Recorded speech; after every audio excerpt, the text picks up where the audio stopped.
until 8:30, particularly in the custodial center. We were never informed of any inquest proceedings. We were only informed of the inquest proceedings at around 7 in the morning of the following day. So my point, our point from PLC and NUPL is that the belated inquest proceedings that happened on Monday, almost 2 days after the Saturday arrest, for the trump-up charges of illegal possession of firearms and explosives. There is another case, obstruction of justice with respect to the file, are highly irregular and cannot be given any legal credence or effect. Why? There are 5 points. Why do we say so? First, time element. It was conducted 44 full hours because for 36 hours is 3 o'clock in the morning, so it was 10 o'clock. 44 full hours after their arrest, way beyond the maximum period allowed under the GPH laws itself for someone who can be detained legally without charges being filed. I will repeat that. If any one of you is going to be arrested for some reason or another, they have to file a charge against you within a certain period. Otherwise, your detention becomes illegal in a generic sense. That depends on the crime, of course. There's 12, 18, 36, but the maximum is 36 hours.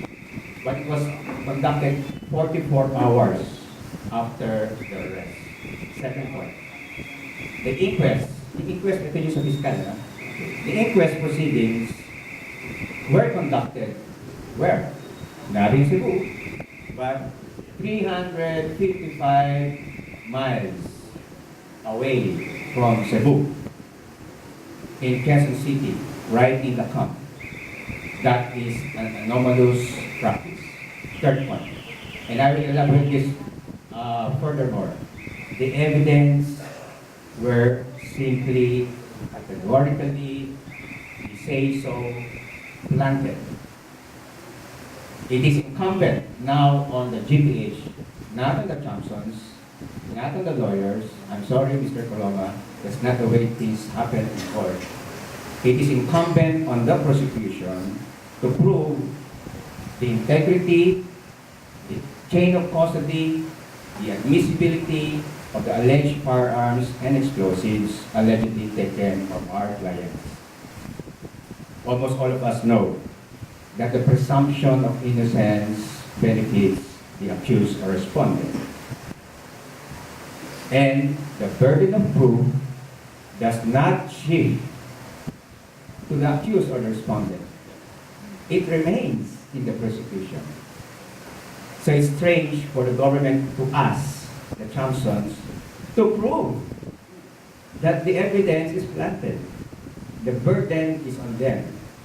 We can have our own time to prove the chain of custody is anomalous, the firearms integrity are dubious, and so on and so forth.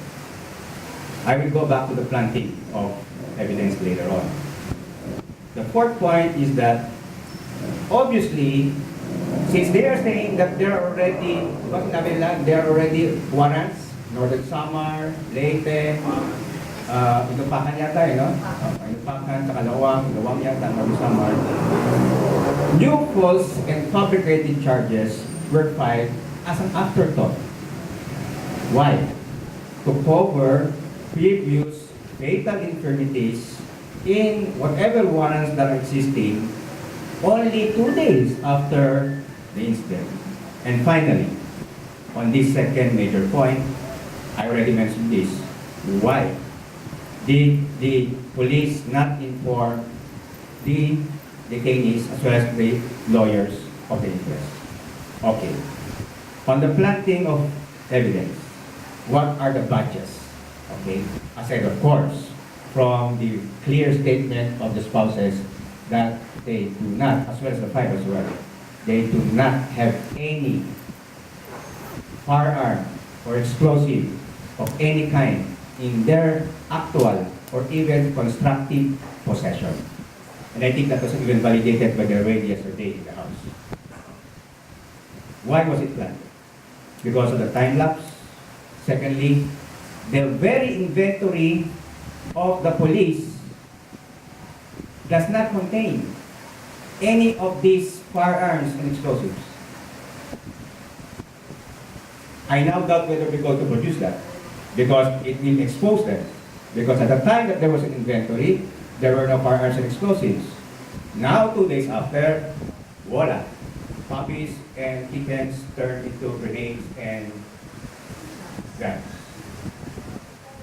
The third bunch, why it is planted, I already mentioned. Why did they not inquest them in Cebu within this period of time? And another commonsensical question, because they were traveling from Cebu going to Negros Oriental, and that is separated by a body of water. And the normal mode of transportation would be by boat or by plane. So how could you possibly smuggle or bring firearms and grenades in your car and bring it on a boat crossing Negros Oriental? So those are the bunches. All right? The last point. The practice of charging common crime